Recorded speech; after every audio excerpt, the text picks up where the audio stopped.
Sakto evening mga kasakto. So sad to say guys, yung ating Mount Canlaon ngayon na susunog yung paanan. So yan, sa kabilang bundok din guys, yung kaharap ya, yung Mount Hinumayan dito sa amin, dito sa kabila. So medyo nasa slope ako, hindi makita pero nasusunog din daw. Ito din nasusunog. And then hindi pa malaman kung anong dahilan kasi kaninang hapon pa yan nag-umpisa.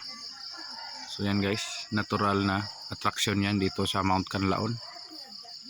So nasusunog at hindi malaman kung anong dahilan.